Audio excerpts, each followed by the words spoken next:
Hello दोस्तों, मैं संतोष sir आप सभी लोगों का मॉडर्न हब में स्वागत करता हूं। आज के जीएस क्लास में हम लोग देखेंगे भारत में राफेल का योगदान कैसा रहेगा।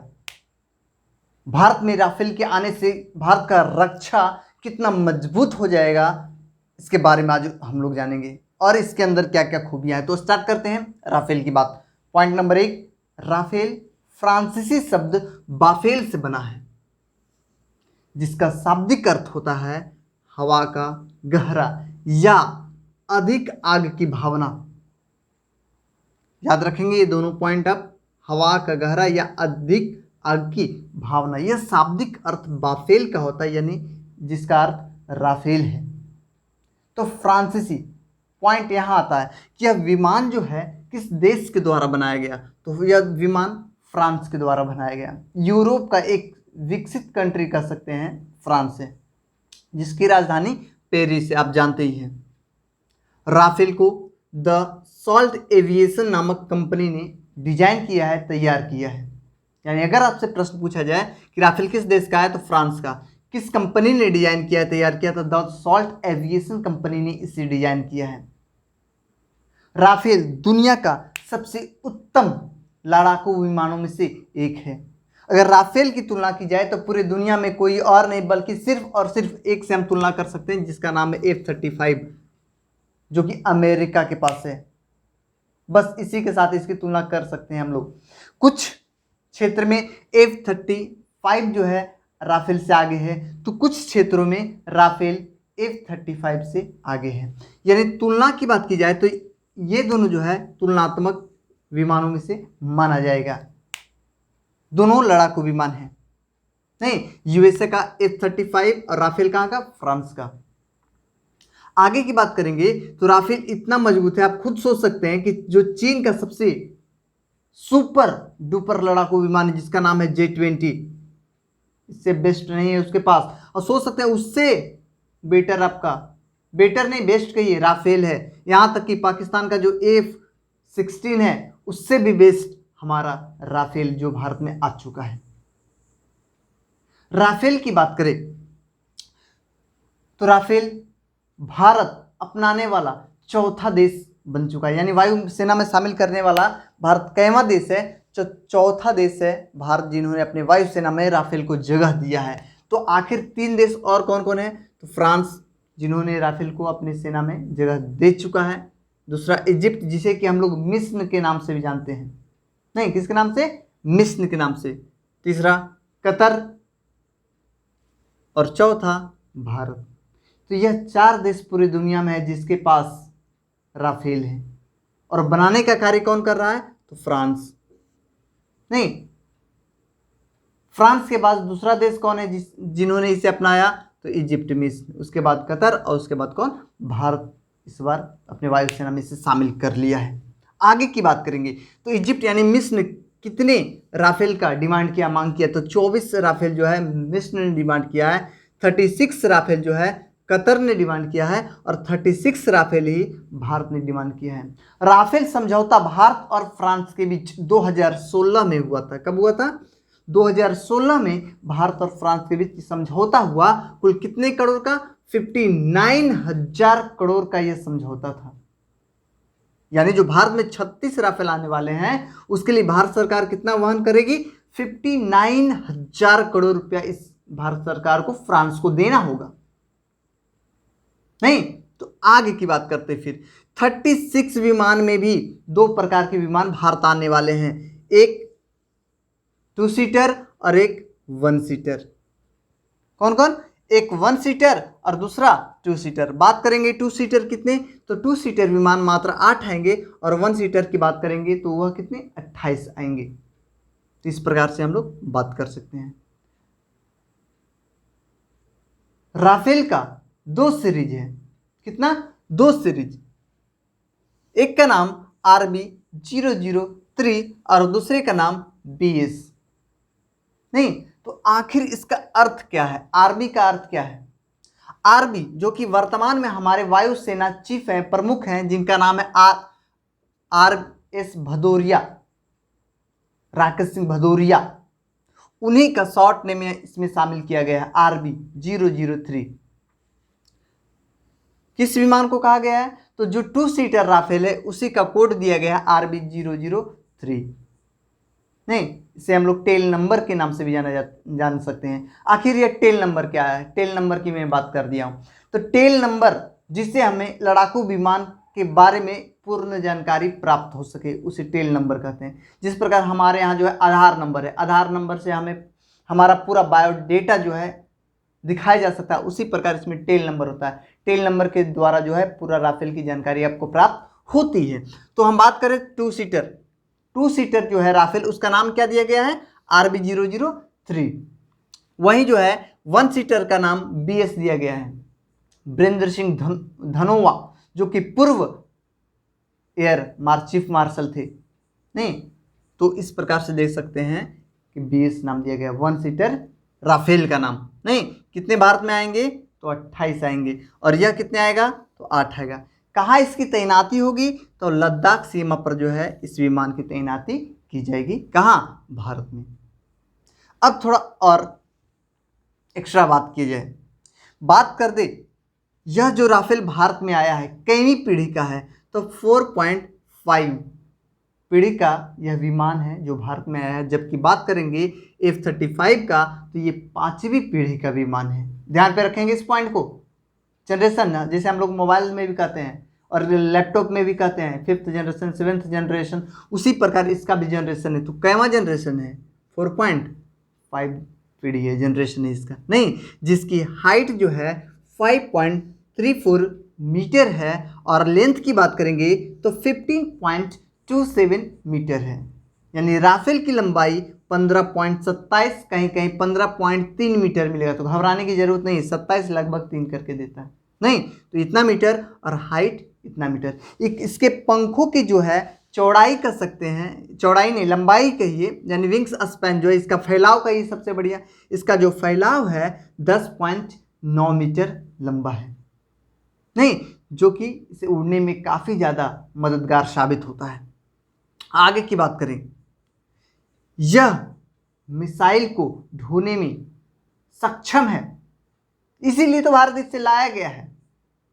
और इसमें 3 प्रकार के मिसाइल शामिल होते हैं।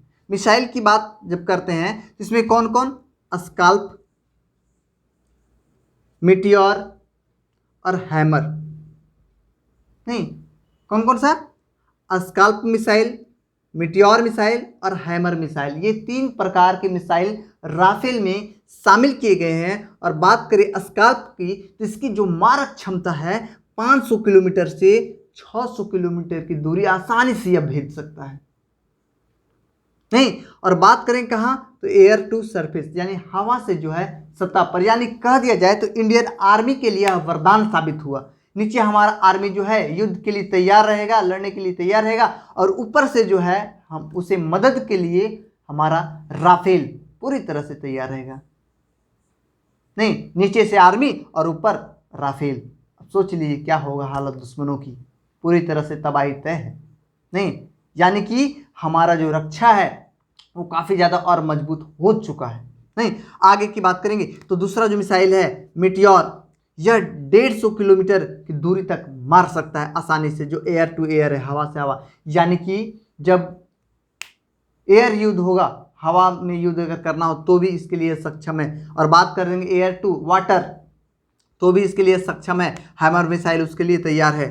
और बात करेंगे इसकी कुल मारक क्षमता तो 350 किलोमीटर की दूरी को यह आसानी से भेज सकता है। तो ये तीनों मिसाइल लगाए जाते हैं किसमें? शामिल है किसमें? राफेल में। राफेल में 2 इंजन है। कितने? 2 इंजन का यह फ्लाइट है, विमान है। एक बंद हो तो दूसरा उसके लिए तैयार होगा। फ्यूल टैंक भी 2 है। साथ ही साथ बात किया जाए तो अगर राफेल में फ्यूल की कमी हो गई तो उड़ते उड़ते भी इसमें आसानी से फ्यूल भरा जा सकता है। जैसा कि अभी राफेल जब भारत आ रहा था तो रास्ते में ही, आसमान में ही, यानी कहा जाए वायुमंडल में ही इसमें रिफ्यूलिंग किया गया था, फिर से इसमें ईंधन डाला गया था। तो यह सबसे बड़ी उपलब्धि है राफेल में। आगे की बात कर दे राफेल के बारे में, तो राफेल कहाँ से आया? फ्रांस से। कहाँ आया? भारत आया। भारत में कहाँ आया? अंबाला आया। अंबाला कहाँ स्थित है? अंबाला पंजाब में स्थित है। और पंजाब पाकिस्तान बॉर्डर, पाकिस्तान का भाई पड़ोसी।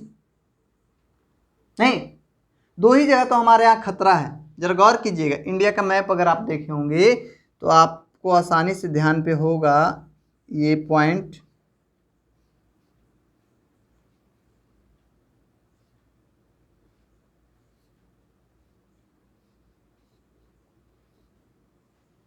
ये जरा गौर करेंगे, इधर पाकिस्तान और ये चाइना, नहीं ये पाकिस्तान और ये चीन, और यहाँ पर बांग्लादेश आपका। तो स्थिति ये है कि पाकिस्तान और चीन से सबसे ज़्यादा भारत को खतरा है, इसलिए इन्हीं दो क्षेत्रों पर, इन्हीं दो जगहों पर, बॉर्डरों पर इसे लगाया जाना है। पहला अंबाला में जो कि पाकिस्तान से सटा हुआ है, दूसरा हसीमरा जो है वेस्ट बंगाल का हिस्सा है, पश्चिम बंगाल का हिस्सा है। यानी दो ही एयर बेस बनाए गए हैं राफेल के लिए, एक हसीमरा दूसरा अंबाला, दो ही जगह इसे तैनात किए जाएंगे। तो यह वेस्ट बंगाल में और अंबाला पंजाब में।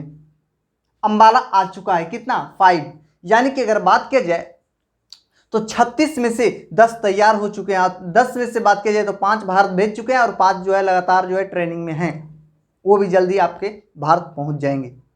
10 जो है फ्रांस तैयार करके भारत के लिए रख चुका है, जिसमें 5 भेज दिया, 5 रखे हुए, वो अभी कुछ दिनों में भारत आ ही जाएगा। तो बात करे थे यहाँ पर, नहीं बस वेस्ट बंगाल पश्चिम बंगाल से जो है चीन का हिस्सा बहुत ही नज़दीक होगा, नेपाल का हिस्सा नज़दीक होगा, बांग्लादेश का हिस्सा नज़दीक होगा, म्यांमार का हिस्सा नज़दीक होगा, और साथ ही साथ श्रीलंका का भी जो है वेस्ट बंगाल से नज़दीक होगा। इसीलिए तो अंग्रेजों ने भी पहले जब राज किया था तो भारत में आकर वेस्ट बंगाल को ही अपना मुख्य क्षेत्र बनाया, ताकि वहाँ से पूरे क्षेत्र को आसानी से देख सके, उस पर शासन कर सके। नहीं तो वेस्ट बंगाल में ही आ रहा है दूसरा एयरबेस, जिसका नाम क्या है, हसीमरा। ध्यान पे ये भी रखेंगे, और अंबाला भी। आगे की बात करें जरा, तो फ्रांस से जो है, अभी हमने बताया जैसा कि फ्रांस से जो है राफेल निकला, तो फ्रांस के किस एयरबेस से, मेरिनेक एयरबेस से निकला, और 7 घंटे की उड़ान के पश्चात, कितना घंटा, 7 घंटे की उड़ान के पश्चात बगल में ही जो है पड़ोसी राज्य यूएई, जिसका नाम है संयुक्त अरब अमीरात, यूनाइटेड स्टेट्स ऑफ अमीरात, नहीं वहां आकर के जो है वह रुका। किस एयरबेस पे रुका, अल्डफ्रन एयरबेस पे रुका। याद रखेंगे ये चीज़। नहीं कहाँ से निकला, किस एयरबेस से, तो मेरिनेक जो कि फ्रांस में है, कहाँ आकर के रुका, अल्डफ्रन एयरबेस में आकर रुका, और यहाँ से उड़ान भरने के पश्चात अंबाला एयरबेस पर के आकर के लैंडिंग किया। कहाँ, भारत में, जिसमें कुल दूरी इन्होंने 7,364 किलोमीटर की तय की। यानी राफेल जो है फ्रांस से भारत आने के बीच कुल कितना दूरी को तय किया, तो 7,364 किलोमीटर की दूरी किया तय। कितना राफेल विमान भारत आया, तो 5 राफेल विमान भारत आया। कितने पायलट आए साथ में, तो 7 पायलट, 7 पायलट जो हैं राफेल के साथ में भारत आए हैं।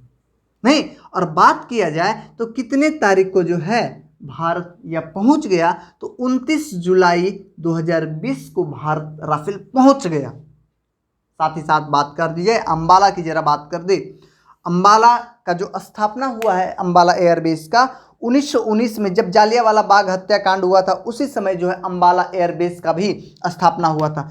लेकिन यह भारत के लिए अस्थायी नहीं था, परमानेंट नहीं था, बस इसे बना दिया गया था। लेकिन 1938 में 1938 में जो है अंबाला एयरबेस को भारत के लिए अस्थायी और भारतीयों के लिए इसे अपना लिया गया, परमानेंट कर दिया गया। कब से, 1938 से। लेकिन फिर बात करेंगे तो 1948 में ही यहाँ फ्लाइंग ट्रेनिंग स्कूल की स्थापना की गई।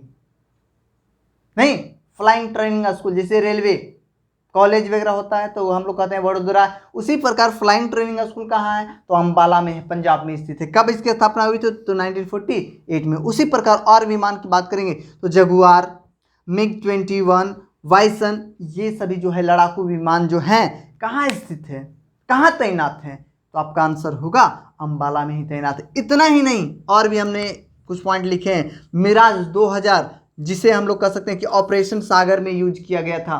कहाँ से ऑपरेशन सागर हुआ था, तो वह भी अंबाला से हुआ था। साथ ही साथ जो है बालाकोट एयर स्ट्राइक, हाल ही में बालाकोट का मामला आया था, तो आखिर बालाकोट एयर स्ट्राइक जो हुआ था कहाँ हुआ था, वह भी अंबाला में ही हुआ था। नहीं, तो बालाकोट से जो है मुद्दा जो आया है, अब बालाकोट का मुद्दा दोबारा नहीं आएगा, और अगर आएगा तो क्या होने वाला है आप खुद समझ सकते हैं, क्योंकि हमारे पास आ चुका है राफेल, नहीं, जो कि सबका बाप है एक तरह से कह दीजिए। आगे की बात करें तो ये सभी बात हुई। इन सभी बातों के साथ साथ जो है हम यह भी कह सकते हैं कि जो 7 पायलट थे, इसमें मुख्य पायलट कौन थे, नहीं, यानी कि सबसे पहले कौन ऐसे भारतीय हैं जिन्होंने कि राफेल को उड़ाया, तो हिलाल अहमद कश्मीर के रहने वाले हैं जिन्होंने राफेल को उड़ाया, पहले भारतीय जिन्होंने राफेल को उड़ाया हिलाल अहमद कश्मीर के। लेकिन अगर बोला जाए कि किस प्रमुख के या किसके कैप्टनशिप में जो है यह लाया गया, या 7 जो है पायलट के जो कैप्टनशिप थे उनके मुख्य कौन थे, किनके निर्देश पर लाया गया, तो कैप्टन हरकित सिंह, जिसे कि 2009 में शौर्य सम्मान से भी सम्मानित किया गया। नहीं, तो ये कैप्टन हरकित सिंह का भी नाम आप याद रखेंगे, हरकिरत सिंह का, और हिलाल अहमद, ये दोनों का नाम आपके लिए इंपॉर्टेंट होगा आने वाले एग्जाम के लिए। तो ये दोनों आपका क्लियर। आगे की बात कर दे, और इसका जो मुख्य गुण है क्या क्या है, मुख्य गुण जरा गौर करेंगे। 1 मिनट में यह 18,288 फीट की ऊंचाई तक जा सकता है, ओनली 1 मिनट में इतना हाइट को तय कर सकता है। जबकि बात किया जाए तो मैक्सिमम हाइट कितना जाएगा, 50,000 की फीट पर यह पहुंच सकता है, सोच सकते हैं, नहीं, 50,000 की फीट पर जो है मैक्सिमम स्पीड, मतलब मैक्सिमम ऊंचाई जा सकता है। इसकी स्पीड की बात करें, इसकी गति की बात करें तो 2450 किलोमीटर प्रति घंटा की रफ्तार से यह चल सकती है, उड़ सकती है। और आगे एवरेज स्पीड की बात करें तो चलती कितना, 1389 किलोमीटर प्रति आवर के स्पीड से यह चल रही है, एवरेज है इसका, नहीं, एवरेज स्पीड। और आगे बात करेंगे जनरली उससे मीटर प्रति सेकेंड में पूछा जाए तब आपको 300 मीटर प्रति सेकेंड ही टिक आउट करने हैं, ये भी पॉइंट आपको ध्यान पे रखना है। आगे बात किया जाए तो यह 1 मिनट में कितना राउंड फायरिंग करेगा, सबसे बड़ा पॉइंट तो यहाँ है, 1 मिनट में 2500 राउंड, 1-2 राउंड नहीं, कितना, 2500 राउंड फायरिंग करेगा, लगातार मिसाइल दागेगा। नहीं, इतना ही नहीं, 100 किलोमीटर की दूरी में 40 टारगेट को यह एक साथ विस्फोट कर सकता है, सोच सकते हैं, 40 टारगेट को एक साथ भेज सकता है 100 किलोमीटर की दूरी में, कितनी बड़ी पॉइंट है। तो ये भी पॉइंट को आपको ध्यान पे रखना है, बहुत बड़ी उपलब्धि है राफेल। आगे की बात कर दे जरा, हाँ, तो ये बात होगी। और कितना वजन ले जाएगा, तो 24,500 kg तक यह ले जाने में सक्षम है। मिसाइल जो है इसमें लोड कर दीजिए, 24,500 kg ये लेके उड़ जाएगा। नहीं, साथ ही साथ बात की जाए तो बिना रिफ्यूल के 10 घंटे लगातार जो है यह वायुमंडल में उड़ सकता है, और रिफ्यूलिंग के बाद लगातार 60 घंटों तक यह जो है हमारे वायुमंडल में चक्कर लगाते रहेगा, काफी पावरफुल। नहीं, रिफ्यूलिंग कीजिए, ऊपर उड़ते रहेगा, कितना घंटों तक, लगातार 60 घंटों तक जो है यह उड़ता रहेगा, और बिना रिफ्यूलिंग के कितना, 10 घंटे तक लगातार उड़ते रह जाएगा यह विमान। साथ ही साथ बात किया जाए तो रडार को यह चकमा देने में काफ़ी ही माहिर है, रडार की यह पकड़ में बिल्कुल नहीं आएगा, इस प्रकार से इसे डिजाइन किया गया है। और बात किया जाए तो इसे एयरक्राफ्ट कैरियर से भी उड़ान भरा जा सकता है। साथ ही साथ ये पॉइंट मैंने आपका क्लियर कर दिया कि 40 टारगेट 100 किलोमीटर के आंतरिक भागों में इसका एक बार में भेज सकता है उसे। बात की जाए तो आने के बाद इसे मात्र 5 से 7 दिनों में लड़ने के लिए सक्षम और ये तैयार कर लिया जाएगा। मात्र कितना, 5 से 7 दिनों के अंदर जो है इससे पूरी तरह से रेडी और तैनात, आ जाओ जिसको आना है। नहीं, इतना ही नहीं, इसे उड़ाने के लिए हमारे यहाँ बहुत सारे पायलट को भी तैयार किया गया था, बहुत सारे, कितना, 27 से 30 पायलट को जो है इसके लिए ट्रेंड किया जा रहा है। नहीं, तो ये पॉइंट भी आपके लिए काफ़ी ज़्यादा महत्वपूर्ण साबित होगा। इस प्रकार से हम लोग देख सकते हैं कि इसमें जो भी पॉइंट हमने लिखा है टू द पॉइंट है, और राफेल से संबंधित करेंट अफेयर का बेस्ट पॉइंटों में से चुन करके मैंने आपके लिए यह वीडियो बनाया है। आने वाले एग्जाम में अगर प्रश्न उठता है राफेल से तो यहीं से जो है आपका प्रश्न बनेगा। बेझिझक इस वीडियो को आप 2 बार 3 बार जरूर देखें, और कहीं भी अगर इस वीडियो में आपको परेशानी आए तो आप नीचे दिए गए कमेंट बॉक्स में आप प्रश्न पूछ सकते हैं। तो इस प्रकार आपका जो है हर एक पॉइंट क्लियर हो गया होगा आई थिंक, और कोई इसमें पॉइंट नहीं रहे हुए तो 4th कंट्री अपनाने वाला हो गया। लगभग पॉइंट्स मैंने आपका क्लियर कर दिया है। नहीं, हाँ, एक बात और है कि 2021 तक जो है ये 36 जो राफेल की बात हुई है, तो 3600 राफेल विमान भारत आ जाएगा, पूरी तरह से भारत में तैनात हो जाएंगे, और इस प्रकार जो है भारत एक शक्तिशाली देश के रूप में उभर करके सामने आएगा। भारत का हमेशा कोशिश रहा है कि पहले जो है युद्ध से बेहतर समझौता करे। आज तक भारत किसी भी देश के साथ युद्ध करना नहीं चाहे, हमेशा समझौता से ही बात किया, और बेहतर यही है कि लगातार समझौता होते रहे, किसी भी देश के साथ युद्ध ना हो। अन्यथा भारत उस तरह से बिल्कुल अभी सक्षम नहीं है, क्योंकि यहाँ जनसंख्या अधिक है और आर्थिक सामाजिक हर एक प्रकार के यहाँ हानि अधिक होगा। इस कारण से भारत हमेशा जो है समझौता चाहता है। हकीकत है, जो पेड़ फला भरा हो, फला फूला हो पूरी तरह से, वह झुक जाए तो बेहतर है। अगर झुकना नहीं सीखे तो टूट जाएगा, और टूटने के बाद वह पेड़ दोबारा उठ नहीं पाएगा। तो बेहतर है समय आते ही आप झुक जाइए, और समय को देखते ही जैसे ही फल टूटे आप फिर से खड़े हो जाइए। तो खड़े होने की शक्ति भारत के पास है। आने वाले समय में जवाब बिल्कुल देगा भारत, इसके लिए सक्षम है और बनाया जा रहा है। कोई बात नहीं, हमें युद्ध नहीं चाहिए, शांतिपूर्वक जियो और जीने दो। नहीं, यह देश विवेकानंद का देश है, यह देश अब्दुल कलाम का देश है, यह देश आपका और हमारा देश है। इसके लिए कुछ कर गुजरे, युद्ध की नीति से दूर रहें और अपने समाज में शांति बनाए रखें। वीडियो अगर पसंद आए तो लाइक करें, शेयर करें और सब्सक्राइब करना बिल्कुल ना भूलें। धन्यवाद।